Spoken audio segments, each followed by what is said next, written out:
पंचायतीचा निकाल होता आणि त्या अपेक्षित निकालाप्रमाणे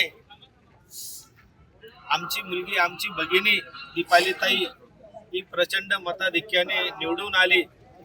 मायबाप जनता जनार्दनाने शेवटी न्याय दिला, त्याबद्दल मायबाप जनतेचे हांडबारावासियांचे मनापासून आभार व्यक्त करतो। गती महारथी हे अविनाश दादाच्या मागे लागले होते।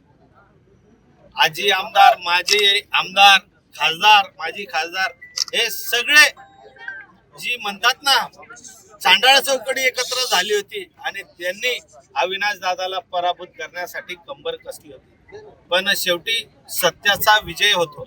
सत्य ये परेशान होता है कि झुक नहीं सकता। सत्य ये परेशान हो सकता है, झुक नहीं सकता और सत्य की जीत होती है। आणि त्याच पद्धतीने अविनाश दादाचा हा विजय झालेला आहे।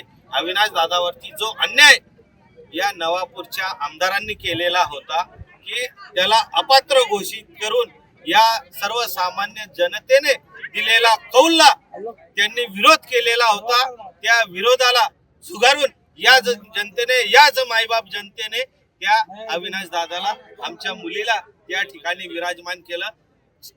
मनापासून खूप आभार यांचे मानतो जनतेचे।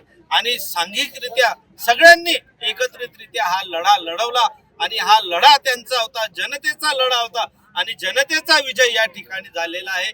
आता लक्ष आहे ते जिल्हा परिषदचं।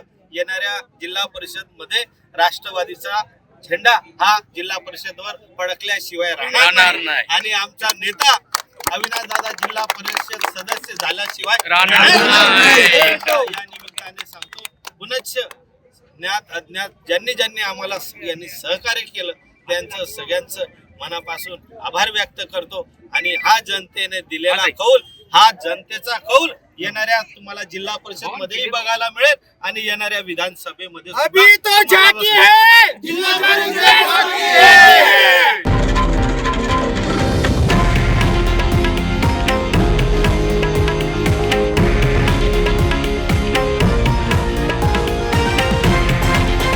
हे आहे देशातील नंबर 1 न्यूज नेटवर्क आणि आपण पाहत आहात TV9 मराठी, एकमेव।